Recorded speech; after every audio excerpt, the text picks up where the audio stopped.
Hey, Kate, you know what smoke taint is? Smoke taint. Yeah. I am afraid to guess. How about that? I'm afraid to guess. Yeah, I was curious if one might think, is that something? Should I look that up in Urban Dictionary? What's that about? My guess is definitely don't look it up in Urban Dictionary. No. Smoke taint. Smoke taint. Is it the color of your wallpaper or walls after someone has been smoking in the house for years? That's a good guess, but no. Okay. Smoke taint is when a man and a woman are in love, Kate. Oh, Jesus. Mary and Joseph, pray for us. Just kidding. This is what happens to wine in the part of the country where wildfires happen a bunch. Oh. Smoke taint. Interesting. So a lot of the vineyards in like California, obviously, is where the majority of this happens. They're like, we don't think we can use these grapes in our wine because of the smoke taint. So when you're swirling your wine in your glass, you're like, this is oaky, and I get hints of vanilla and, charred. Yeah. Charred vines. Right. I smell charred palm tree. I don't know. What tree is abundant in California? Pine, right? Redwoods. Redwoods? Yeah, okay, sure. Yeah. One of those. Wildfires and warmer temperatures can transform the flavor of wine, whose quality and very identity depends on the delicate chemistry of grapes and the conditions they're grown in. Many growers and winemakers are increasingly concerned that climate change is robbing wines of their defining flavors, even spoiling vintages entirely. That sucks. But you know what the good news is, Kate? What? Places where it's been too cold to have grapes for wine historically are now potentially warmer and can have wine. So, are you saying hooray for global warming? I suppose so. Cheers. Thank goodness for that global warming. Now we can grow grapes. We got to say climate change because people... Okay. Climate change. People hear like, oh, so much for global warming. When... Pretty good impersonation of a climate change denier there, right? It's 0 degrees out today. Thanks a lot, Obama. Yeah. We try not to name check politicians on the show, but sometimes we can't help ourselves. I know. Sorry. Thanks, Obama. I haven't heard that one in a while. I know. Matt, bet you didn't know today is Nude Day. Nude Day? Nude Day. Well, this actually seems like something I should know. Actually, I feel deficient now. Mid-July, it's hot. Everybody get naked. That's right. Woo! Enjoy an air bath or explore the naturist movement. It's Nude Day. Air bath? Yeah. Interesting. Not the air. Is this your phrase? No. Oh. Totally just read that off the internet. Okay. I've never heard that before. Air bath. Yeah, me neither. Okay. But it's also National Tape Measure Day. So while you're nude, get your tape measure out. Uh-huh. And? Check out how long your big toe is. No? Too far, Kate. How dare you? Too far. Okay. I get it. Fantastic. I just don't know why those two are on the same day. Wouldn't somebody go, maybe we shouldn't have those on the same day? Yeah. It's also mac and cheese day, which I would think mac and cheese is a dish that would be safe to prepare whilst nude. You think so? Yeah, I mean, it's not like it's bacon. It's not going to get angry at you. Well, what if it boils over? I mean, I guess that means you're making it on the stove and not in the microwave. Yes, I think so. You're not making stovetop mac and cheese over there? No. Come on, Kate.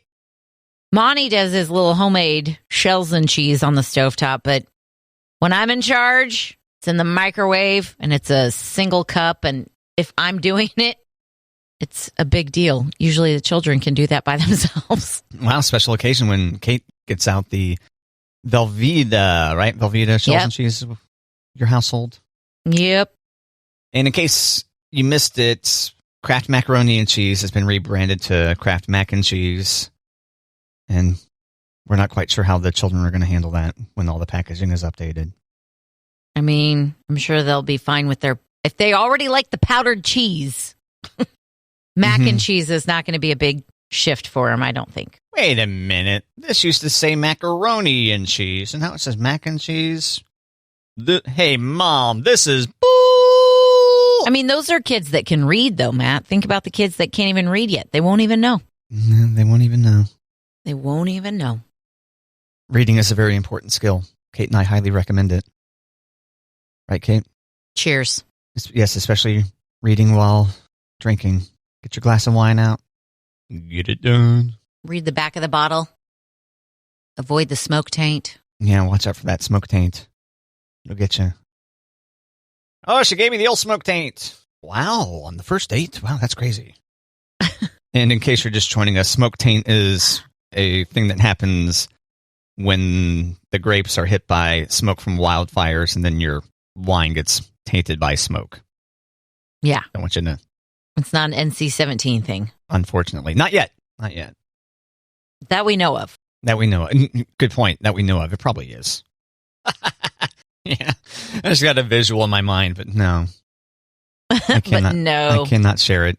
Don't go there, Matt. Don't go there. It is filthy.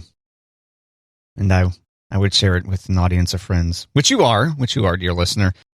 But our bosses listen. Yes, unfortunately. You guys don't need to listen. Okay. Just trust us. We know what we're doing. Professionals. All right, I love this. I love this hip music that the kids are listening to, says our bosses. Yeah, right, guys, sure. Kate, I accidentally drank too much last night. Hate it when that happens. Yeah.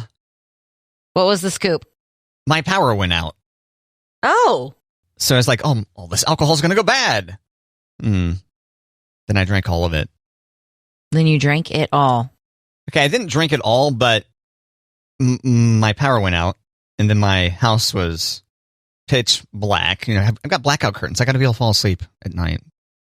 We get up early, and, when the sun's up at 9 o'clock at night, well, it makes it difficult. And so when the power went out, I went outside, and I really do think there's something to light triggering you to stay up later than you otherwise would. Okay, I was waiting for a light triggering you to get thirsty. I'm awake, so I probably should be drinking, right? I'm here. That's the thing to do. So beers, wine, cucumber vodka? No cucumber, so no beer. Actually, no, that's right. I did start the early evening with a Mexican Boilermaker, No, go on. A Budweiser with a shot of tequila in it. I'm out of lemon juice currently. I recommend throwing a shot of lemon juice in that too. That's pretty good. Interesting. Yeah. Not lime. No. Okay. Sam's Club has the 2-pack of giant things of lemon juice. Lime juice always comes in smaller packages. It's interesting. Wonder why. I always have limes in the house. So. Oh, yeah. But I would have thought limes with the tequila. You're quite the lime connoisseur. I do love limes. I think you told me you'd take them to the pool with you? Yes, I do. Yep, and I've learned my lesson the hard way. Don't cut as many limes as you have beers. Always cut more limes. Because when you run out of beers and people are like, oh, here, have another. Or when someone's sitting next to you, you're like, oh, limes, how smart. And I'm like, oh, do you want one? Yeah. Oh, so that's what happens? People are wanting a lime.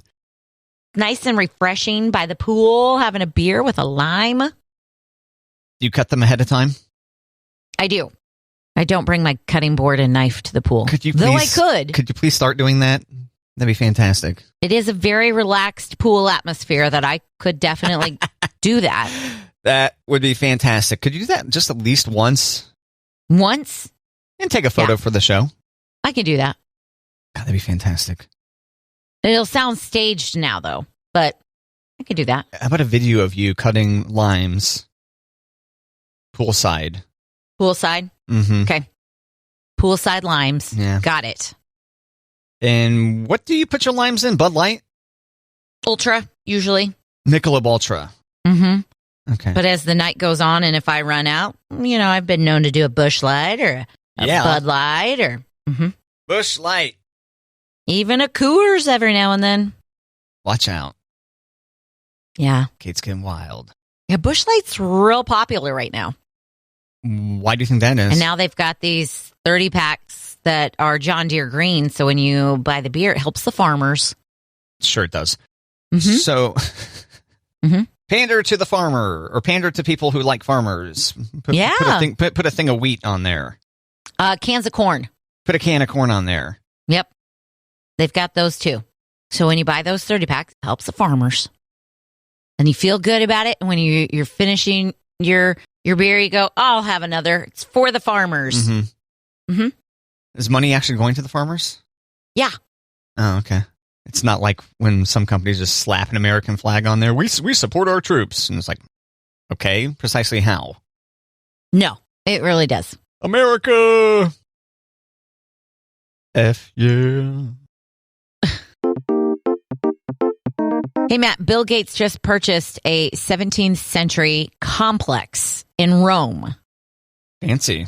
What do you think Bill Gates is going to do with that complex in Rome? Oh, something climate change related? No. Something he wants to eliminate pandemics there? No. That's one of his hobbies, is it eliminating pandemics? It's not microchipping either. Oh, he's not microchipping people there? No. It's not a microchipping facility? What else could Bill Gates He does that stateside. He doesn't need to go to Rome for that. Good point. Yeah. Well, Rome wouldn't be the place to go if you need a bunch of microchips made, for example. Maybe be in China or Taiwan, or Intel is still in the U.S. and Intel's right there in Seattle, I think, maybe. It's up there near his house here in the United States. So, okay. Yeah, you're right. He doesn't need to go. Rome isn't making microchips. Rome isn't doing microchips. Come on. Get out of here. All right, I give up. What's Bill Gates doing with a villa in Rome? A complex. A complex. A complex. Complex, compound. Is there a difference? Compound and, doesn't that insinuate cult? Compound versus complex. I type. Compound sentences connect two simple sentences, but they often do not show a clear relationship between the two parts. Kate? Oh, I know. That's not what I love that English degree. This is all about grammar. Well, okay. I'll have to look at this later. Okay, so Bill Gates is going to take this 17th century complex, so not modern, but he's going to convert it into a 6-star hotel. I thought you were going to say a 6th century complex. This tells you about the hotels that I stay in, Matt. I didn't know there was such a thing as 6 stars. That's what I was about to say, yeah. I mean, I know about 5 stars. I may have stayed at a 5-star hotel on my honeymoon in Cancun. Probably not, though. It's probably like a 4-star. But still, when did we get to 6 stars? That's new to me. I had not heard this. And frankly, I'm kind of appalled. I mean, what about you, Matt? Stay in a 5-star hotel? I don't think so, no. Yeah. No, I stayed at the Flamingo when I was in Vegas, and I would not call that a 5-star hotel. Yeah, I was going to say, I stayed in Vegas, but I can't remember where. MGM? That's not 5-star. I like the Drury Inn. And Holiday Inn is a good time. Comfort Inn? Yeah. I've not been to a Comfort Inn, I don't think. No? Have I? Oh, man, you're not living. Oh, God. What was this trashy hotel? Or you're way too rich. Yeah, right. Making it rain. You got too much money. $100 for a hotel room? Wow. I know. You're rich. You're loaded. Thank you. Yes, I am. I mean, Tom Bodette, he leaves the light on for you. So that's right. You don't want to walk into your hotel room and there's a boogeyman or big boogie woman, boogie person. Boogie person, there you go. Hanging out in the little closet thing where the ironing board and the plastic hangers are. Yeah, that stuff. Yeah, woo, and get you. Bill Gates making a 6-star hotel, dropping $21 million just to purchase it. I don't why. Why is he doing this? Does not seem to fit him at all. It doesn't sound like Bill Gates, does it? No. Sounds like he's being kind of a dum-dum, actually. Well, maybe he's done trying to save the world and now he's just getting into hotels. Could be. I tried to help everybody and I'm done. It failed. Now he's opening up hotels. Nice try, Bill. I appreciated what you tried to do. Or maybe it's for the third world countries that he helped. He's going to be like, okay, now that we got rid of diarrhea in your country, we're going to send you to Rome for a month. Maybe not. Right. And to be clear, you're talking about the diarrhea, like the oh no, I had Taco Bell last night. Correct. Like the health initiative, like the dysentery. The diseases that were going on. Yes. Dysentery? Okay. Is that right? Dysentery have diarrhea? Well, on the documentary that I watched with him, it was mostly about everybody has diarrhea and we just have to try to fix diarrhea in these small countries, these poor countries. And I was like, okay, way to go. Ship them some bananas and toast. Dysentery is an infection of the intestines that causes diarrhea containing blood or mucus, Kate. I wish I hadn't said that. And then there's an illustration here. Someone popping a squat. Good morning. Hopefully you're enjoying your breakfast.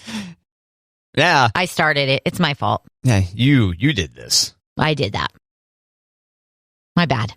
Now I've got a hankering to play some Oregon Trail after all this dysentery talk. See, it makes me want to be like, how do we treat it? The brat diet, the bananas, the applesauce. What's the R in the brat diet? What? When kids get sick to their stomach, the pediatricians tell the parents to do the brat diet, which is bananas, rice, applesauce, toast. That's right. That'll help their tummies. And they make it easy to remember because your kid's a brat, I guess? No.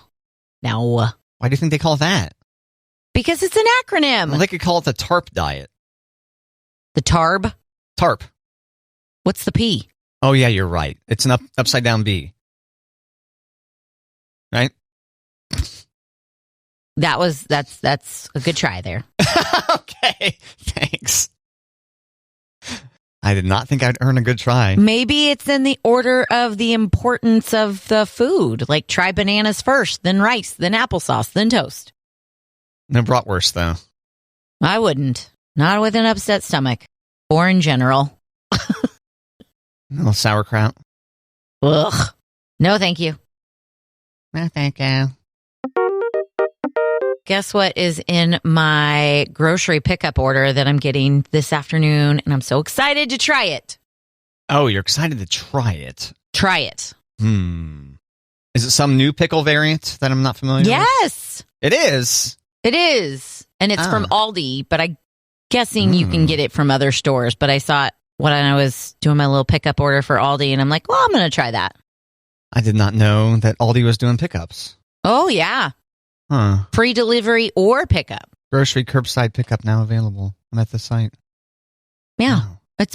I think it's been that way since 2020 for sure. Maybe longer. Get with him, Matt. Come on. Come on now. Okay, pickle variant. What do you think it is? Yeah, so, oh, gosh. It's like raspberry pickles or something. No. Am I on the right track?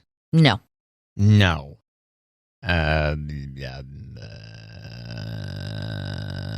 Is it the size of a cucumber? A giant pickle? No. I give up. It is pickle de gallo. Pickle de gallo.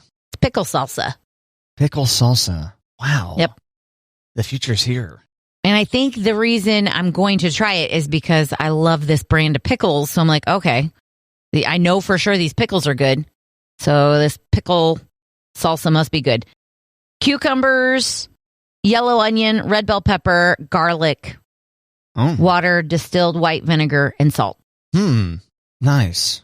Bring it on. They come in mild and medium, thick and chunky. I can't wait to hear the review, Kate. I know. I'm excited. It kind of just looks like pickle relish, but now I'm going to put it on a tortilla chip. What do you think? What do you think the application is for it? Is it not to go on chips? They say all sorts of. They say burgers. They say salads. They say hot dogs. Is this an Aldi house brand of pickles? No. Or what is This it? is Grillo's. Grillos. Grillos. And Grillos are amazing pickles. You can get those like at any grocery store in the refrigerated section. That refrigerated pickle section, Mm-hmm. which I just recently learned about. Oh, it's the only way to get pickles. Go get them. Elliot just learned that pickles are cucumbers. Oh, yeah? How'd that go over? Like, shocked. I'm like, what did you think they were? She's like, I wasn't sure, but cucumber wasn't what I was thinking. I was like, okay. That's fantastic. She's like, so cucumbers are pickles. I was like, well, pickles are cucumbers. They're just pickled. And she's like, I just don't. Yeah, not all cucumbers are pickles, but all pickles are cucumbers. Right? Kaboom! That's the sound of your 10-year-old's brain going, what? What? And so is she averse to pickles now or no? No, she loves cucumbers. Okay. Yeah. Phew. Sometimes you learn what something is and you're like, oh, I don't know. Thanks for ruining that food for me, Mom. Well, and here's the other thing. I've made her try guacamole before, and she and her sister did not like guacamole. And the other night, I got food at the taco truck at the pool, and a little bit was touching the quesadilla, and I thought, oh, gosh, I'm going to have to scrape it off. But she was like, Mom, why haven't I tried guacamole recently? I think I'm supposed to like guacamole. I'm like, I don't know, kid. Get after it. And she did. Guacamole's great. So why did I think that you didn't like guacamole? I don't like the texture. Oh. You would think that guacamole would be up my alley, but How did it end up on... it just, when you order it, it comes on the side. I forgot to say, don't save the guacamole for someone who will love it. Right. And they put it on there, and she loved it. So it worked out. You forgot your standard, and if there's guacamole touching this tortilla, Well, I will see you at your house tonight. I will find you. I will find you. No, Yeah. it was, I ordered after a few beers at the pool. So I just ordered, and it came. And Elliot was happy. It was fine. That's what I like to hear. Hooray. I know. I wish I liked avocados. Yeah, come on, Kate. What's going on? It's the texture. But if it's in sushi, then it doesn't bother me because there's other flavors. But like if a sandwich comes with avocado, I just say no, thank you.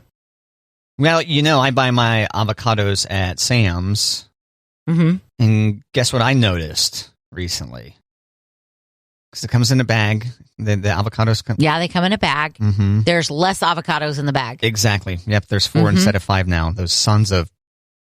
Same price? Yeah, I think so. I think that's what they've done. Yeah, rather than raising the price, they just take an avocado away from you. And you go, you sons of guns. Yep. I tracked down my old receipt. It's nice that they email you the receipt, Got a scan and go, by the way. Matt and Kate Absolutely. endorse the scan and go. We are not paid by Sam's to say so, although we would happily do so. We'd happily say that more often for money, Sam's Club. Sam Walton, if you're listening, R.I.P. Go woo to your family, which in Ghost Speak means, hey, you should have Matt and Kate endorse Sam's Club. Right, Kate? I mean, I would love to help people learn to scan and go at the gas pump.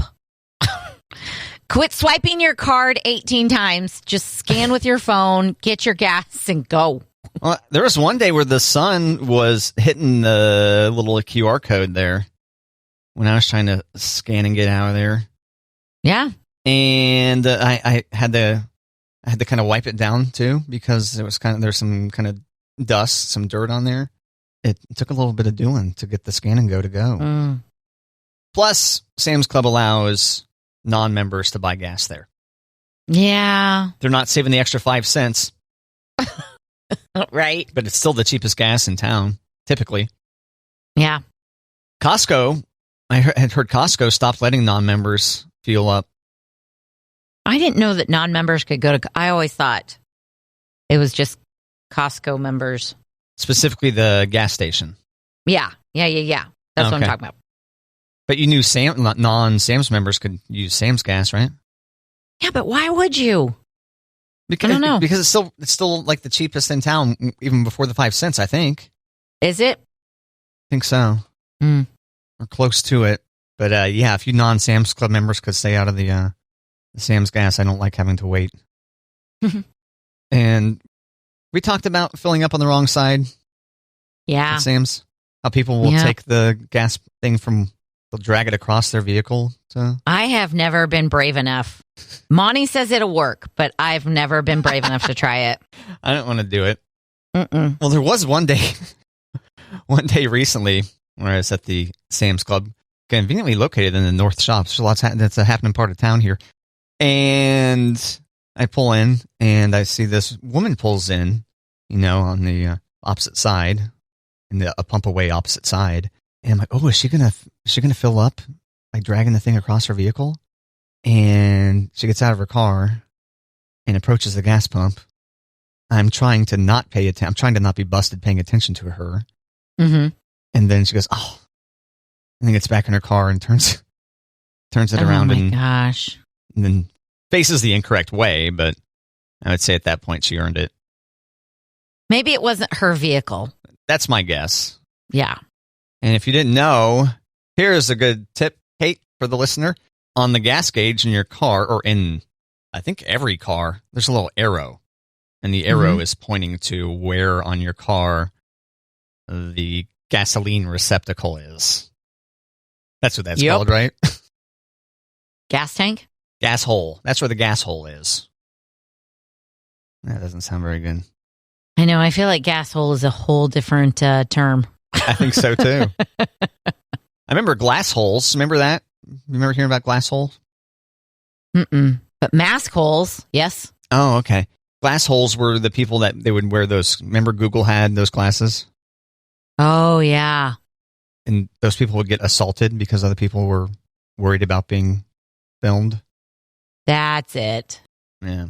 Good old glass holes. I think they're coming back. I think eventually that's going to be the thing. Do you want to live in a world, Kate? In a world where you can walk around and everyone's got these glasses on and they know your name. Like, hey, Kate. And it's not just because you're a famous radio DJ and everyone knows what you look like. It's because they got you in the database there. How does that make you feel? I don't know that I want to live in that world, but maybe my children will live in that world. You might live. I don't know. You I think? think this might be coming pretty soon. You're really going to have, I think you're really going to have to underperform life expectancy to miss out on it. I bet you within 10 years, there'll be, maybe not everybody in society. Maybe you don't see everybody in society, but maybe the people in your contacts, you meet someone, you're like, can I add you to my, okay. And then you capture them with your goggles or whatever. and then now, like, oh, that's Sue Ellen. Hi, Sue Ellen. But maybe don't use a phony voice when you say hello to her in the future. Sue Ellen. Yeah. Night, Joe Bob. Yep.